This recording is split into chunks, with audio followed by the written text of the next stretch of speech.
नमस्कार दोस्तों मार्च से लेके अब तक हम कोरोना की महामारी को झेल रहे हैं और इससे बाहर आने की लगातार कोशिश कर रहे हैं। लेकिन कोशिश का अंजाम क्या है?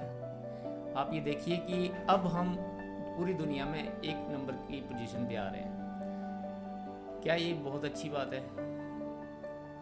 मौत के आंकड़े बढ़ रहे हैं, सर्वाइवर के जो आंकड़े हैं वो भी ठीक ठीक है, लेकिन इसके कंपैरेटिव देखा जाए तो जो टेस्टिंग है कोरोना की वो उतनी नहीं है जितनी होनी चाहिए। अब देखिए ये जो आंकड़े हैं उन पे कितना विश्वास किया जाए।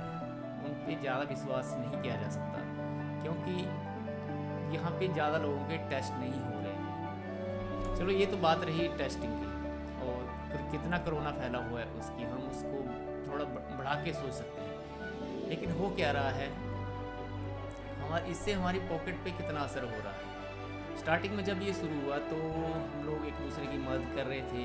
बहुत सारे एनजीओज थे या बहुत सारे ऐसे लोग थे जो डायरेक्टली हेल्प कर रहे थे। बहुत सारे गुरुद्वारे के जो स्वयं सेवक थे उन्होंने किया है।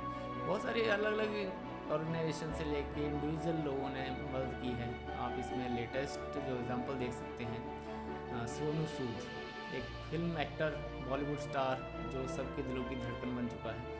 उन्होंने डायरेक्टली लोगों की हेल्प की है, लोगों को घर भेजा है।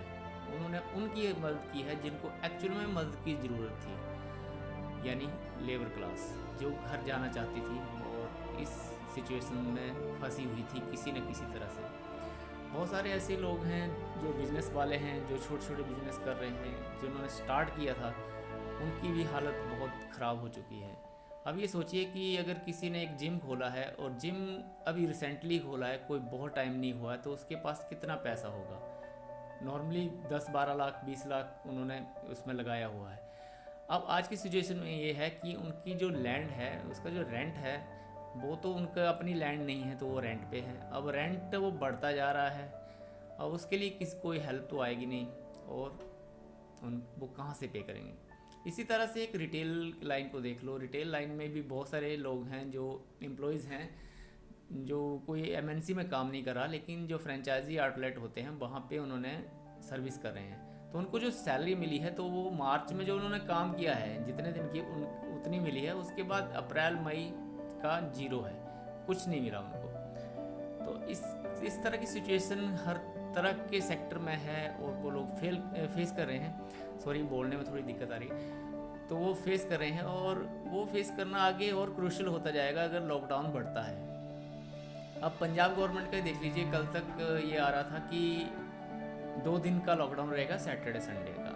और उसके बाद शुक्रवार शाम को एक स्टेटमेंट आती है कि नहीं, ये 5 बजे तक रहेगा सैटरडे का, और उसके बाद लागू होगा और मंडे को सवेरे 7 बजे खुलेगा। ये ऑफिशियली मैं कह नहीं सकता, लेकिन लोगों से ऐसे ही अफवाहें पहले शुरू हुई और फिर वो कब वो अफवाहें रियलिटी में बदल जाती कुछ पता भी नहीं लगता है। पहले गवर्नमेंट ऑफिशियल से कुछ और चीज़ें लीक होती हैं और बाद में वो कुछ और बदल जाती हैं। अब कौन सच कहता है कौन झूठ कहता है, ये तो तब पता लगता है जब वो चीज़ें एक्चुअल में लागू हो जाती हैं। हुआ क्या था, जब मार्च में ये लॉकडाउन लगा था तो लोगों को लगा कि ये सिर्फ संडे की बात है। थाली पीटी लोगों ने, कई बार दिए जलाए, तो वो ऐसे ऐसे करके उन्होंने सोचा कि एक दिन की बात है, कोई बात नहीं। दूसरे दिन शाम को लॉकडाउन लग गया। तो ये जो हमारे पीएम हैं ये भी बहुत अच्छा काम किए हैं उस टाइम पे कि उन्होंने टाइम से लगा दिया, चलो वो अच्छी बात है। लेकिन लोगों ने कभी सोचा नहीं था कि इस तरह की सिचुएशन आएगी कि और उनके काम धंधे ठप हो जाएंगे। सरकार की ओर से कितनी हेल्प हुई है वो सभी जानते हैं। सरकार के बस का भी नहीं है कि पूरी जनता को, जिसमें 120 करोड़ 125 करोड़ 130 करोड़ जो भी आंकड़े हैं जनसंख्या की, उन लोगों तक पूरी तरह से मदद पहुँचाई जा सके। पॉलिटिकल पार्टियां हैं वो अपना हक अपने हिसाब से काम करती हैं। वो कभी धर्म को देख के काम करती हैं, कभी वो अपना वोट बैंक को देख के काम करती हैं। वो अलग अलग सोच के साथ लोग काम करते हैं, और उनसे कितनी उम्मीद कर सकते हैं आप। लोगों को डायरेक्टली हेल्प करनी चाहिए थी। बहुत सारे लोगों ने सरकार के जो पीएम केयर फंड, जो नया फंड निकला है, उसमें पैसे डाले हैं।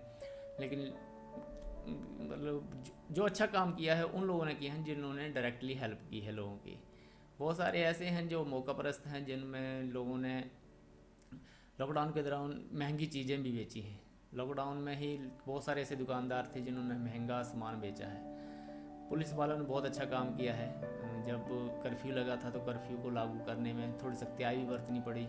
मुझे इसमें कोई गलत बात नहीं लगती कि अगर कहीं पर किसी की पिटाई हुई है, हाँ थोड़ा बहुत देखने में लग सकता है, लेकिन इसके बिना ये पब्लिक में बहुत सारे ऐसे लोग हैं जो मान भी नहीं रहे हैं, जो ऐसे भी घूम रहे हैं। लेकिन बेचारे कुछ लोग अब किसी की गलती की सज़ा किसी और को मिल जाती है। जब लोग काबू में नहीं होते या जब लोग निर्देशों का पालन नहीं करते तो ऐसी चीज़ें थोड़ी बहुत आ भी गई हैं। इसके अलावा डॉक्टर्स इतनी गर्मी में जो पीपी किट जो होती है वो प्लास्टिक वाला एक पॉलीथीन टाइप के ड्रेसेस को लेके पहन के काम करना कितना मुश्किल है, और ये हम और आप लोग नहीं समझ सकते जो नॉर्मली काम करते हैं। लेकिन एक जैकेट के साथ आप नॉर्मली ज़रा सा निकलो धूप में, क्या हालत हो जाती है।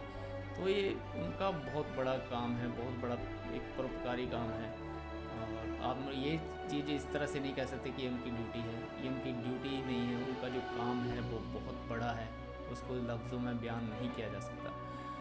अब जो बात है वो है लोगों की पॉकेट की। अगर यही लॉकडाउन आगे बढ़ता है और तो लोग कितना सर्वाइव कर पाएंगे, क्या झेल पाएगी जनता, मुश्किल है।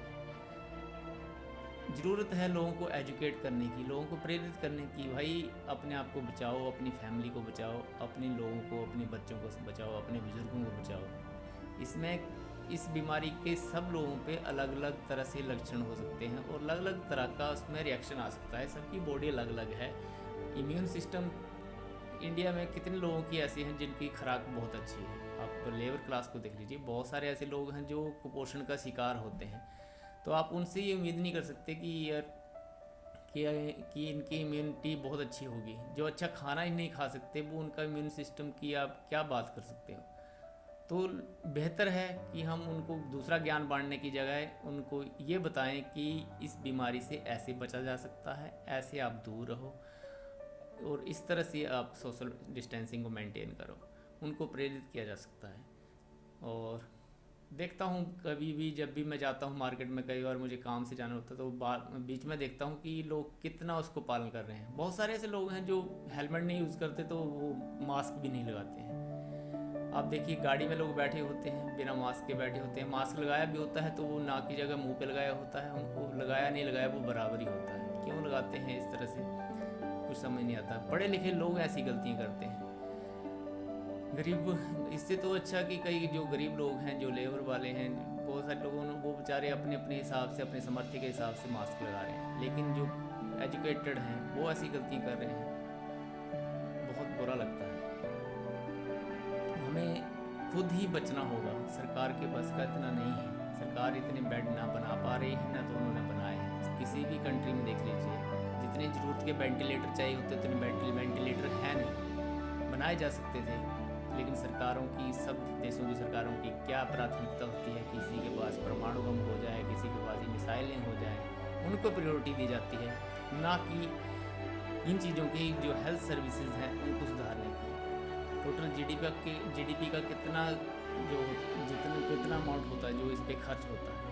हमें इन चीज़ों में काम करने की ज़रूरत थी, लेकिन हम लोग क्या करते हैं, हमारी डिमांड क्या होती है, मंदिरों में उलझे रहते हैं, मस्जिदों में उलझे रहते हैं, किसी का बहुत बड़ी बिल्डिंग बन जाए उसमें उलझे रहते हैं। लेकिन नहीं, ज़रूरत तो स्वास्थ्य सेवाओं की है। वेलफेयर स्टेट क्या होता है? वेलफेयर स्टेट यही होता है जो पब्लिक के कल्याण के लिए काम करे। लेकिन हम लोग सरकार से ये चीज़ें कभी एक्सपेक्ट नहीं करते। हम ऐसे लोगों को चुनते हैं जो ये चीज़ें नहीं देखते हैं। हम ऐसे लोगों को चुनते हैं जो हमारे धर्म को देखते हैं, जो हमारी धार्मिक भावनाओं को देखते हैं। और कितने कमज़ोर हैं ये धर्म, आप देख लीजिए।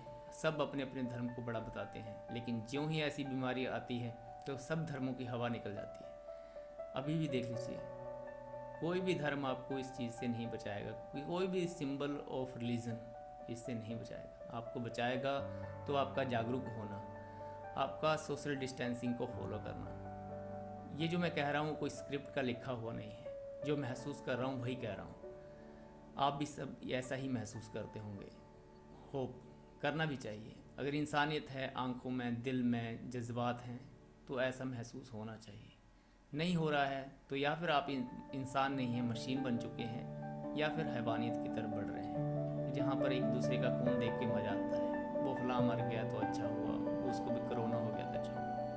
ये ऐसी भावनाएं अगर ऐसी चलती रहेंगी तो इंसान कहीं दूर छूट जाएगा। इंसानियत कहाँ होती है, करुणा कहाँ होती है। करुणा किसी का नाम भी हो सकता है, लेकिन जो करुणा को धारण करता है, धर्म क्या होता है। अगर आप धर्म को धारण ही नहीं करते तो वो धर्म ही नहीं। आप अगर उन चीज़ों को फॉलो ही नहीं करते तो किस काम की है ये बात। उम्मीद है कि आगे हम लोग मिलजुल के रहें। एक दूसरे को एजुकेट करने में कोई दिक्कत नहीं है, कर सकते हैं, मनवा सकते हैं अपने लिए जो अच्छी बात है, कोई मुश्किल नहीं है। सोशल डिस्टेंसिंग यही इसका एक इलाज है। लॉकडाउन कोई बड़ा इलाज मुझे नहीं लगता कि कारगर हो। अच्छा खाना खाएं, अच्छे से रहें, फिट रहें। सबसे बड़ी बात है कि जो स्वास्थ्य के निर्देश हैं उनको पालन करें। तो होप आगे अच्छा होगा और इसी अच्छे की कामना के साथ विदा लेता हूँ। बाय बाय, टेक केयर, शुभ रात्रि। अगर सवेरे है तो गुड मॉर्निंग, दोपहर है तो गुड आफ्टरनून, शब खैर, बाय बाय।